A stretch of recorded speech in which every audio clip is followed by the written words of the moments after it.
I never thought my life would become the kind of story that strangers on the internet would talk about, but looking back now, it almost feels like everything was bound to happen the way it did. For years, I had lived in what most people would call a perfect neighborhood. Tree-lined streets, carefully manicured lawns, and houses that looked like they were pulled straight from a suburban real estate brochure. The kind of place where every mailbox matched, where garbage cans had to be placed at an exact angle on collection day, and where homeowners competed silently to see whose roses bloomed the earliest in spring. But behind all that glossy perfection, there lurked a shadow most outsiders never saw, an overbearing homeowners association, or HOA, that ruled the neighborhood like a dictatorship. When I first moved into the neighborhood nearly 7 years ago, I didn't think much of it. The house itself was beautiful, 3 bedrooms, 2 bathrooms, a cozy backyard where I could grill steaks on weekends, and a wide driveway that led straight to my garage. That driveway became one of my favorite features of the property. It gave me a sense of independence. I could park my truck there after a long day's work without worrying about finding space on the street, and when my friends came over, there was always room for them. Back then, the HOA seemed like just a formality, a group of neighbors who wanted to keep the area clean and safe. Their monthly newsletters contained the usual reminders about recycling and lawn maintenance, and although I thought some of the rules were silly, like banning holiday lights past January 5th, I didn't think much of it. But as the years rolled by, things changed. The HOA began to tighten its grip on everything. They started with small rules, restrictions on what kind of flowers you could plant, demands for uniform fence colors, and fines for leaving a garbage bin visible for more than 3 hours after pickup. At first, I complied. I didn't want trouble. I figured it was easier to play along than fight back. But the longer I lived there, the more suffocating it became. The people running the HOA weren't just enforcing rules, they were enjoying their power. And there's nothing more dangerous than giving a little bit of power to the wrong people. Among them, there was one person who stood out the most, Patricia, the HOA president. She was the type of woman you'd picture when someone said the word Karen, short blonde hair, always dressed in pastel sweaters. She would stop people just to lecture them about leaving a basketball hoop in their driveway or a lawn gnome on their porch. And for reasons I couldn't quite explain, she had a particular dislike for me. At first, it was little things. She'd send me letters about my lawn being half an inch too long. Or she'd take pictures of my trash bins and tape them to the violation notices she left in my mailbox. Then she started complaining about my truck. It wasn't new or shiny like most of the cars in the neighborhood, it was a rugged old pickup I'd had. It all started one morning when I walked outside to head to work, coffee in hand, keys in my pocket, only to find a row of bright orange cones lined up across the end of my driveway. At first, I thought maybe the city had come to do maintenance on the road. But then I noticed the cones weren't accompanied by any construction equipment or workers. Instead, there was a laminated sign taped to one of them that read in bold letters, "No vehicle access, HOA regulation." I froze. Surely this had to be a mistake. Blocking someone's driveway wasn't just inconvenient, it was illegal. My truck was stuck in the garage, trapped by those cones, and there was no way I was going to be able to back out without moving them. Fury, what the hell is this? I demanded, pointing at the cones. New regulation, she said sweetly. The board voted last night to limit driveway usage for properties that do not align with neighborhood aesthetic standards. We've decided your truck does not fit the image we want to present. Therefore, until further notice, your driveway access has been restricted.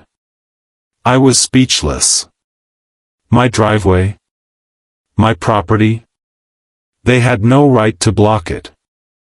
I told her as much, but she just shrugged and pointed to the HOA bylaws. You agreed to abide by the rules when you moved in, she said, her eyes glittering with satisfaction. If you want to dispute it, you can attend the next board meeting and file a formal complaint. In the meantime, you'll need to park your vehicle elsewhere. That was the breaking point.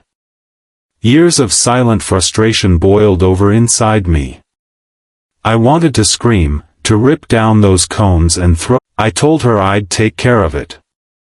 Then I walked back inside, sat down at my kitchen table, and began thinking.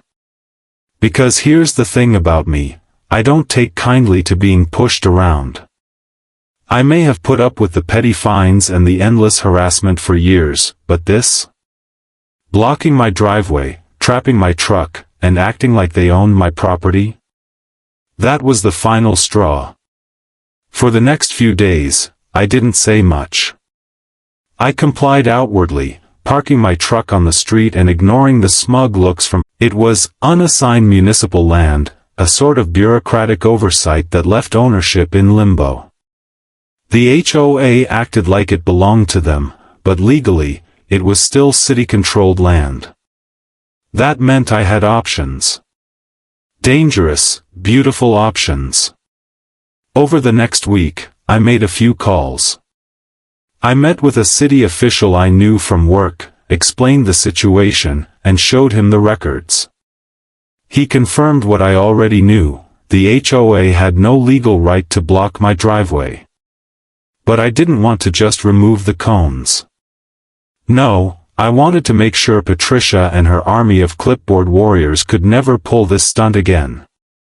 So I asked a simple question. The process was faster than I could have imagined. By the time I walked out of the city office, the paperwork was already moving.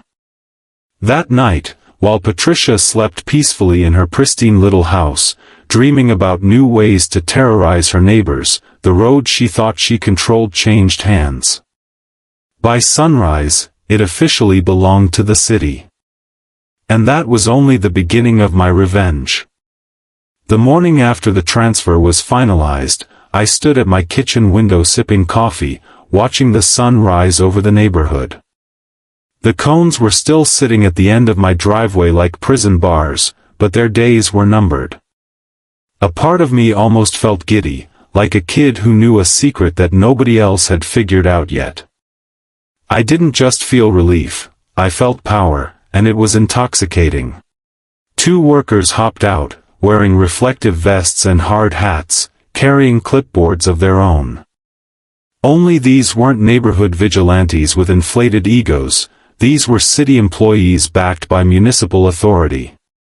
They walked straight to the end of my driveway, glanced at the cones, and shook their heads.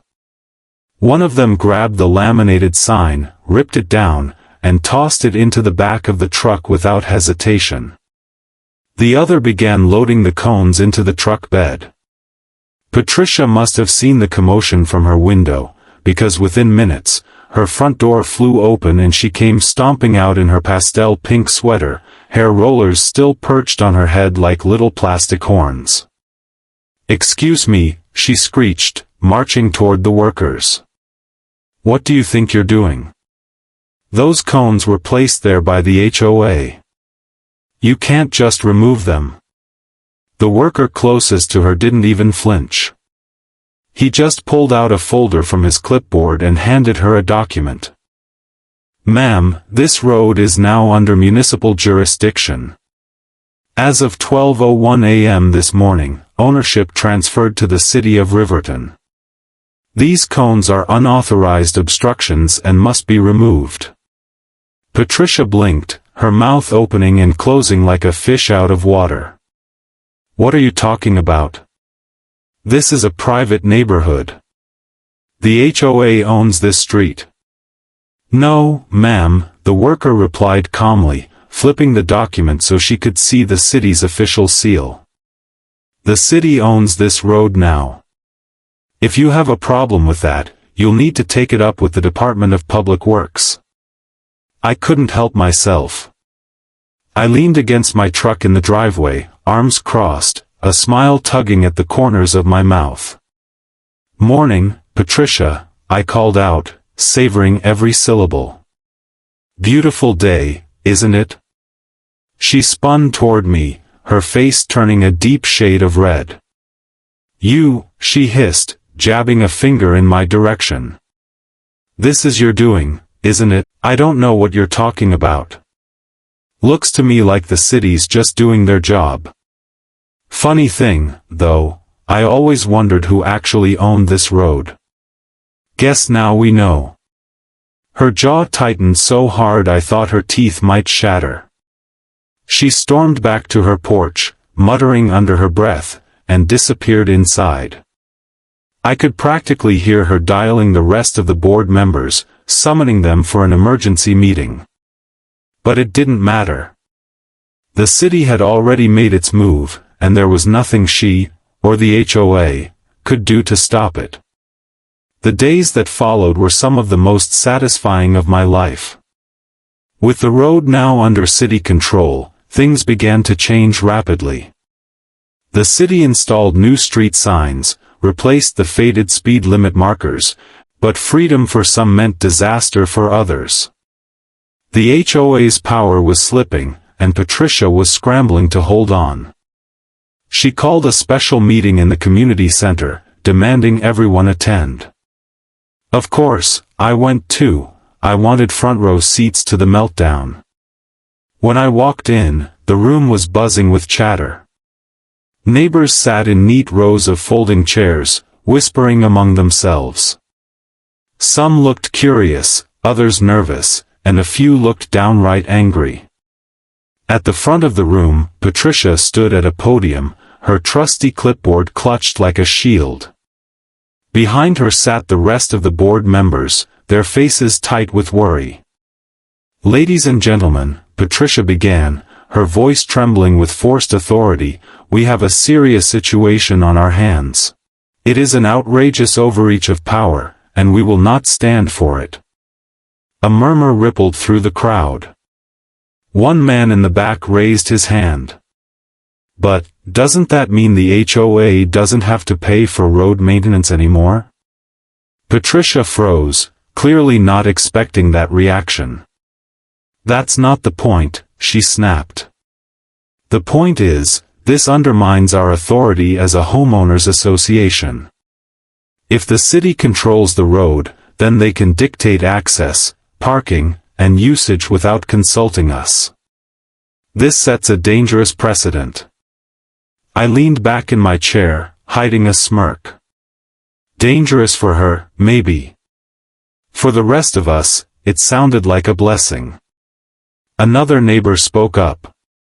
"Honestly, I think it's a good thing. The HOA's been nickel-and-diming us for years, charging us for road repairs that never got done. If the city wants to handle it, let them." Several people nodded in agreement, and I could see Patricia's grip on the podium tighten. She was losing them, and she knew it. Her eyes darted around the room until they landed on me. "This was orchestrated," she spat, pointing directly at me. "He did this. He undermined the HOA and betrayed all of you." All eyes turned to me. I rose slowly, hands in my pockets, and walked toward the front. The tension was so thick you could slice it with a knife. When I reached the podium, I turned to face the crowd, ignoring Patricia's glare burning into my side. "Betrayed you?" I repeated calmly. "No. I protected you. The HOA had no legal right to block my driveway. They overstepped their authority, and I made sure it never happens again, to me or to any of you. The city now owns the road, which means they're responsible for maintenance, safety, and access. No more arbitrary cones. No more fines for parking in your own driveway. No more power games." The room erupted in murmurs again, but this time they weren't angry, they were hopeful. A few people even clapped quietly. Patricia's face went pale. "You don't understand what you've done," she hissed at me, but her voice was drowned out by the crowd. I did understand. I had clipped her wings. The HOA had thrived on fear and control, but now, with the city stepping in, their claws were dull. And it was only going to get worse for her. Because once the city had ownership of the road, they began enforcing citywide regulations, rules that didn't bend to the whims of an HOA president. Street parking, for example, was now legal.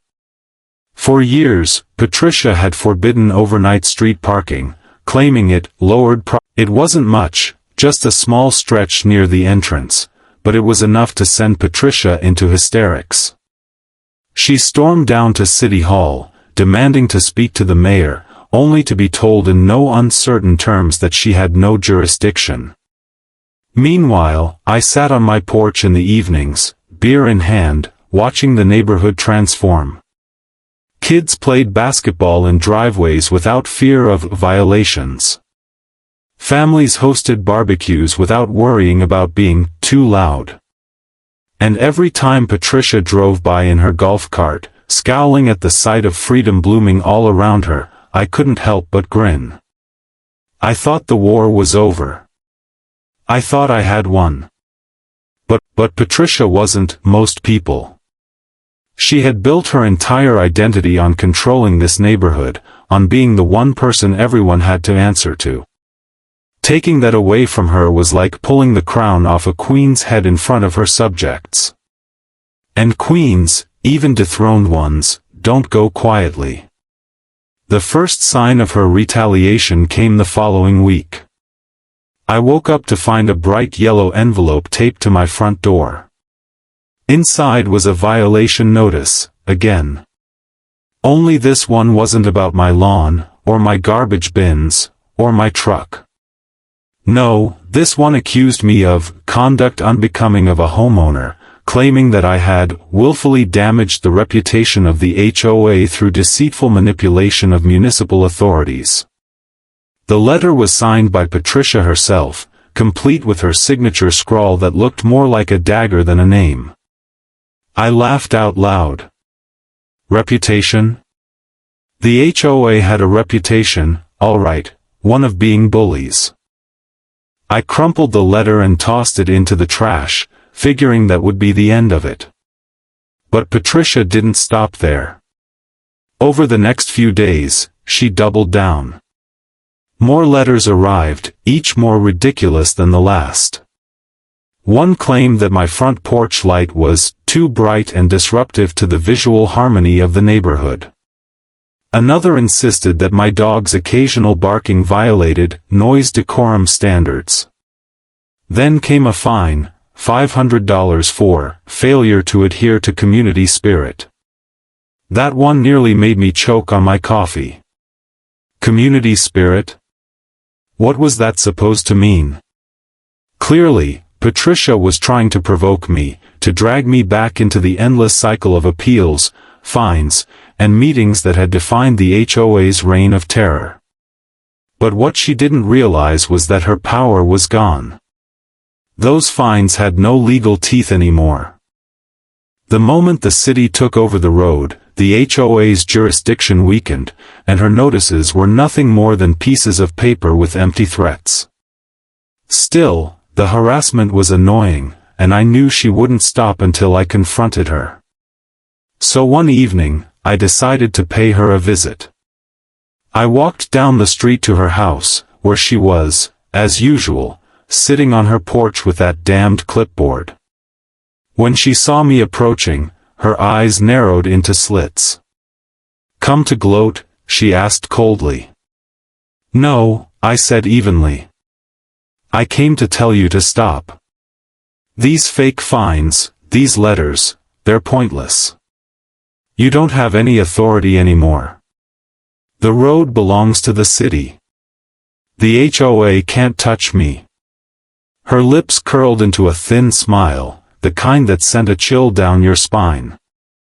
"You think you've won, and when property values drop, when crime rises, when this place looks like a rundown slum, everyone will know who to blame. You. I met her glare without flinching. Maybe the city isn't perfect. But at least they don't block people's driveways out of spite. Her eyes flashed with fury, but I turned and walked away before she could respond. I thought that would end it. But Patricia was far from finished. The very next week, I got a knock on my door.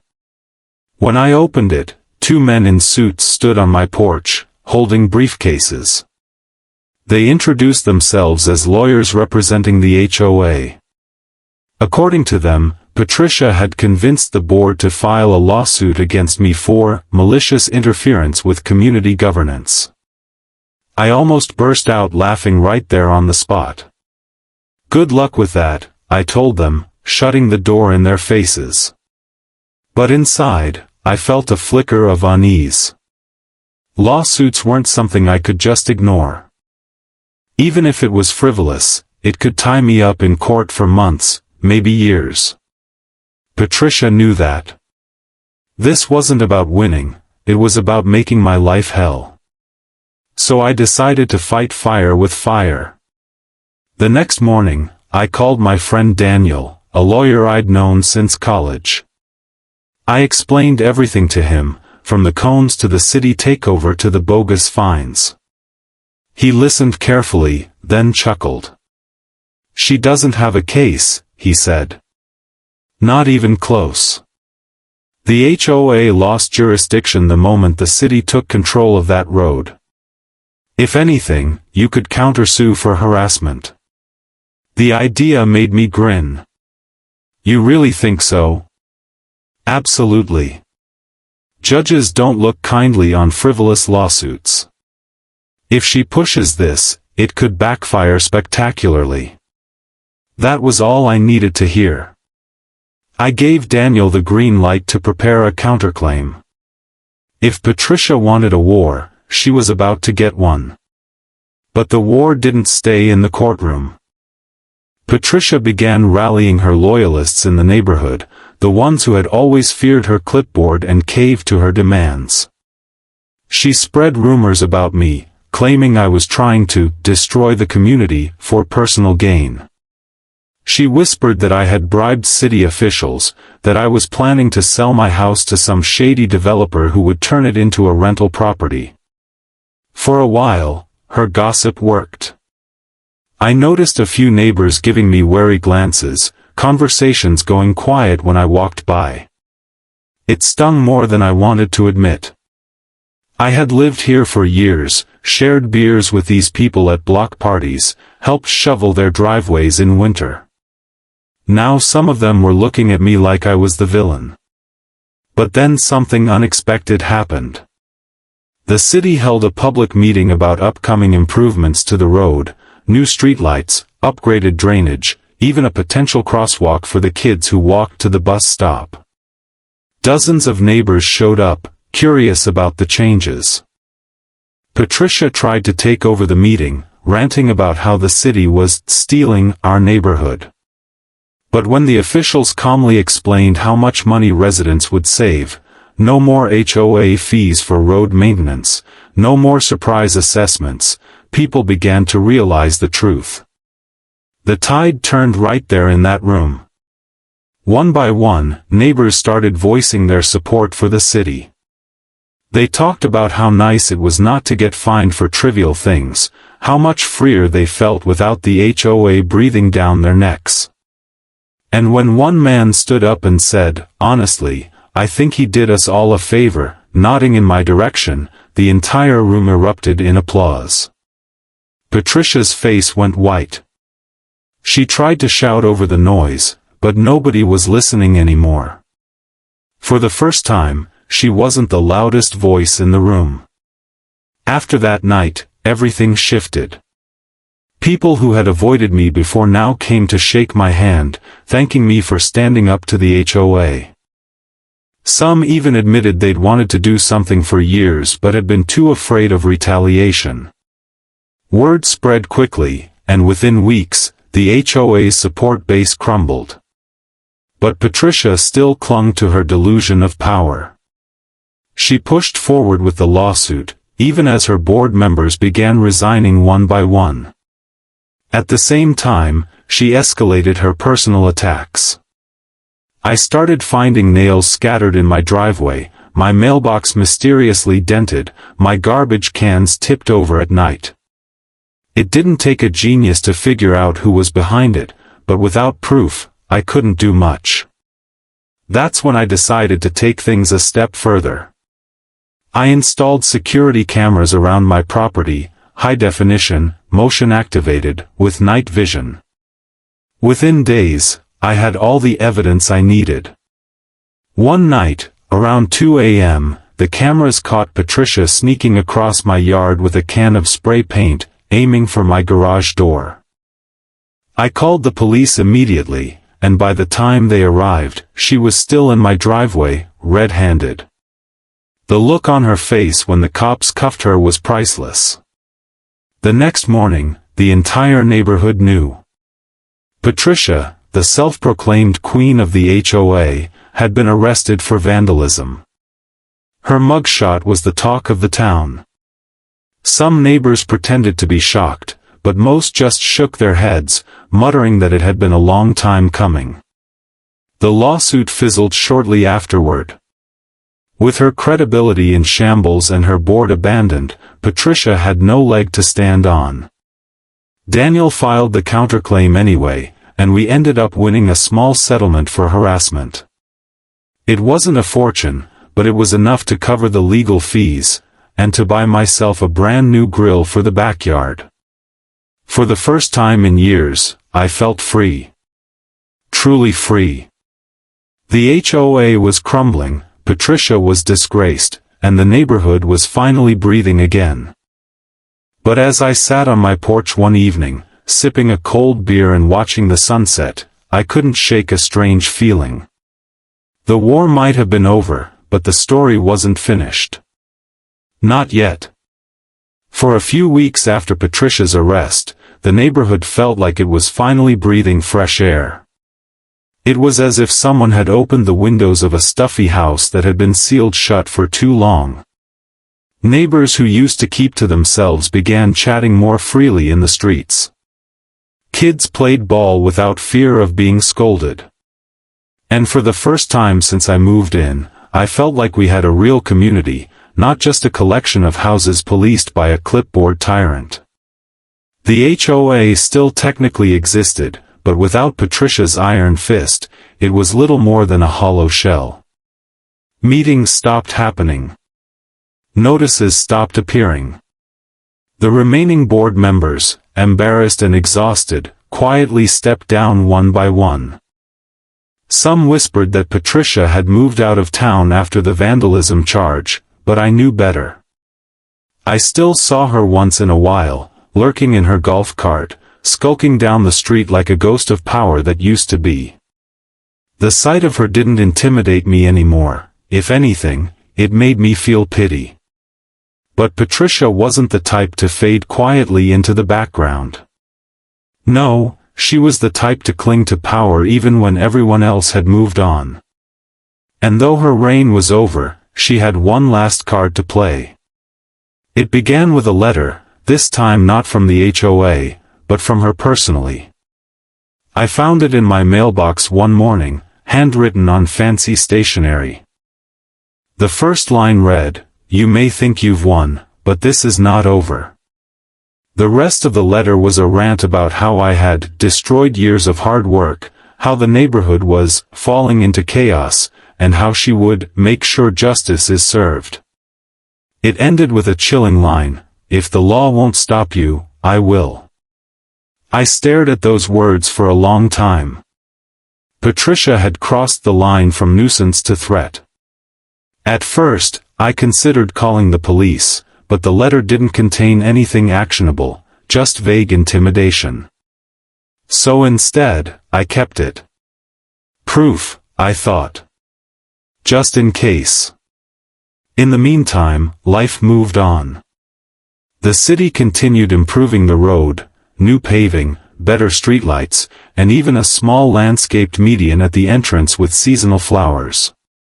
It was ironic. Patricia had always preached about keeping the neighborhood beautiful, yet the city was doing a far better job of it than the HOA ever did. Neighbors began hosting gatherings in their driveways, enjoying the sense of freedom that came with not worrying about petty fines. A couple of families even put up porch swings, which had once been forbidden because they supposedly disrupted uniform aesthetics. One Saturday, we held an impromptu block party. Someone brought out a grill, another neighbor set up speakers, and kids zipped back and forth on scooters. I grilled burgers on my new backyard setup, the one I'd bought with the settlement money from Patricia's failed lawsuit. The mood was light, joyful, almost celebratory. For the first time, it felt like we had won back something that should have been ours all along: control over our own lives. But Patricia wasn't done watching from the sidelines. That evening, as the block party wound down, I caught sight of her standing at the corner, half hidden behind a tree, glaring at us like a vulture circling prey.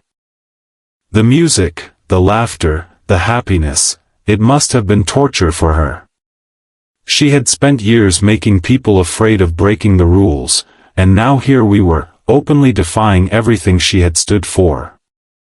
I thought that would break her spirit. I thought she'd pack up and leave, maybe move to another neighborhood where she could terrorize new victims. But instead, she launched her final desperate move. It happened late one night. I was in bed when I heard the sound of engines outside, multiple engines. At first, I thought it might just be teenagers racing down the street, but when I looked out my window, my stomach dropped. A tow truck was parked in front of my house, its lights flashing silently.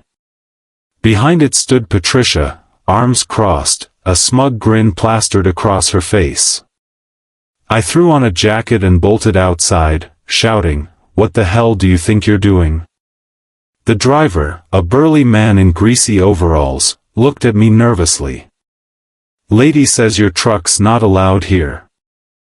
Claims it's violating HOA regs." I couldn't believe what I was hearing. The HOA doesn't control this road anymore. This is city property. You can't just tow my truck because she says so. The driver hesitated, clearly uncomfortable. "Look, she hired me. Said it was private enforcement. I don't want trouble, man." Before I could respond, flashing red and blue lights lit up the street. A police cruiser pulled up, and two officers stepped out. One of them, Officer Martinez, had been the one to arrest Patricia for vandalism weeks earlier. When he saw her standing there, clipboard in hand, his eyes widened in disbelief. "You again?" he said, exasperated. Patricia immediately launched into one of her tirades. "Officer, thank God you're here. This man has been illegally parking his unsightly vehicle and disturbing the harmony of our neighborhood. I've arranged for its removal." Martinez held up a hand to stop her. "Ma'am, we've been through this. You don't have jurisdiction over this road. The city owns it now. If you interfere with his property again, you're the one breaking the law." Patricia's face twisted with rage. "You don't understand. He's ruining everything." "No, ma'am," Martinez said firmly. "What's ruining everything is you. Now I suggest you go home before we have to take another trip to the station." For a moment, I thought she might actually attack him. Her fists clenched, her whole body shaking with fury. But finally, with a strangled scream, she spun on her heel and stormed back to her house. The tow truck driver gave me an apologetic look, muttered something under his breath, and drove off. I stood there in the glow of the streetlights, my heart pounding. That was it. That had to be the end. Patricia had crossed every line imaginable. She had harassed me, vandalized my property, and now tried to steal my truck. Surely now, even her most loyal supporters would abandon her. And I was right. Word of the incident spread quickly. By the next morning, the entire neighborhood was buzzing. People were outraged, not at me, but at her. Even those who had once defended her admitted she had gone too far. Within days, a petition circulated demanding Patricia's resignation from the HOA. Over 90% of the residents signed it. With no allies left, she finally stepped down. But Patricia wasn't the type to admit defeat gracefully. She sold her house quietly, moving out in the dead of night. Some said she relocated to another city. Others whispered she'd joined another HOA somewhere else, eager to rebuild her little kingdom of rules and fines. Wherever she went, one thing was certain: she was gone. The neighborhood, free at last, began to flourish. Without the HOA, people started personalizing their homes again, painting shutters, planting flowers, even putting up little decorations that had once been prohibited. It wasn't chaotic, as Patricia had predicted. It was vibrant. It was alive. And as I sat on my porch watching it all unfold, I realized something: this wasn't just about me anymore. It was about all of us reclaiming what had always been ours, the right to live without fear in our own homes. The city's improvements continued over the months. They installed sidewalks where there had been none, making it safer for kids to walk to school. They set up a community garden near the entrance, and volunteers from the neighborhood flocked to help maintain it. A sense of unity, real unity, replaced the false harmony Patricia had tried to enforce. For the first time, Willow Creek felt like home. And as for me, I didn't just gain my driveway back. I gained a neighborhood worth living in.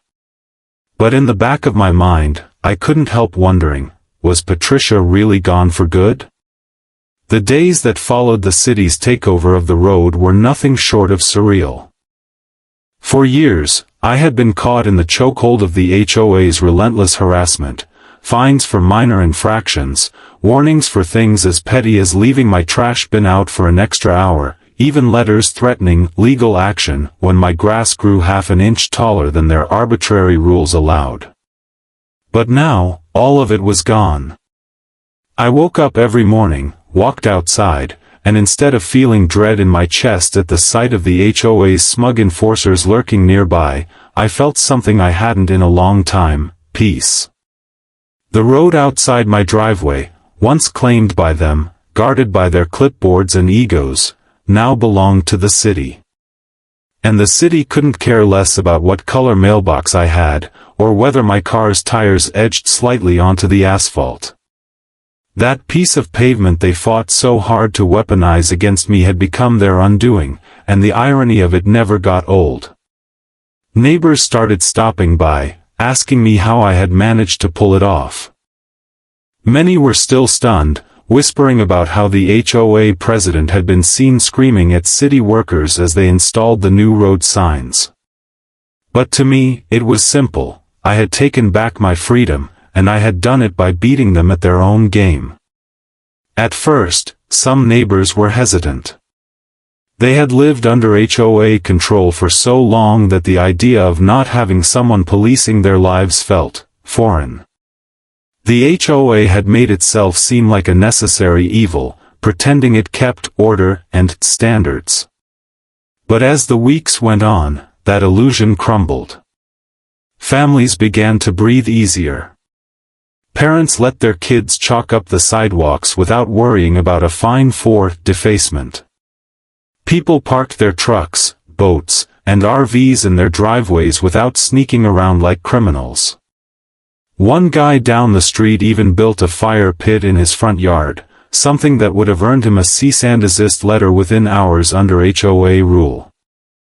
The neighborhood wasn't falling into chaos, it was coming alive.